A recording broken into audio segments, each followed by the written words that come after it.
সংযুক্ত আরব আমিরাতে বাংলাদেশ জাতীয়তাবাদী যুবদল কেন্দ্রীয় কমিটির উদ্যোগে প্রতিনিধি সমাবেশ ও ঈদ পুনর্মিলনী অনুষ্ঠিত হয়েছে। আরব আমিরাতের ৯ প্রদেশের যুবদলের নেতৃবৃন্দরা গতকাল শনিবার রাতে শারজাহ হুদুবিয়া রেস্টুরেন্টে শারজাহ যুবদলের সভাপতি মোহাম্মদ মানিকুল ইসলামের সভাপতিত্বে প্রধান অতিথি হিসেবে উপস্থিত ছিলেন বিএনপি সিনিয়র যুগ্ম আহ্বায়ক প্রকৌশলী মোহাম্মদ সালাউদ্দিন।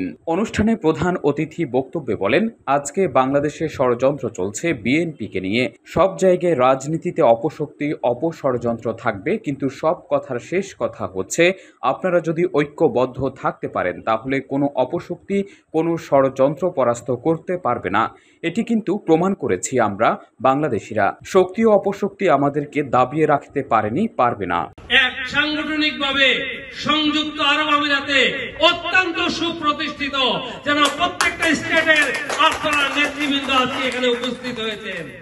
সংগ্রামী সাথী ও বন্ধুগণ, আজকে বাংলাদেশে ষড়যন্ত্র চলছে বিএনপিকে নিয়ে। আপনারা জানেন সব জায়গায় রাজনীতিতে এগুলো আছে, এই অপশক্তি অপষড়যন্ত্র এগুলো থাকবে, কিন্তু সব কথার শেষ কথা হলো কি, যদি আপনি ঐক্যবদ্ধ থাকতে পারেন তাহলে কোন অপশক্তি কোন ষড়যন্ত্র আপনাকে পরাস্ত করতে পারবে না।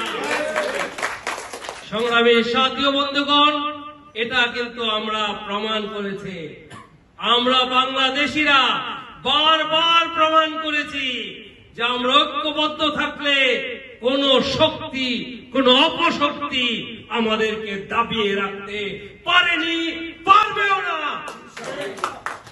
সংগ্রামী সাথী ও বন্ধুগণ, আজকে আপনাদেরকে বলবো, নিজেদের মধ্যে যেই মূল্যায়ন অবমূল্যায়নের চর্চা চলছে, আসলে মূল্যায়ন অবমূল্যায়ন বলতে কিছু নেই।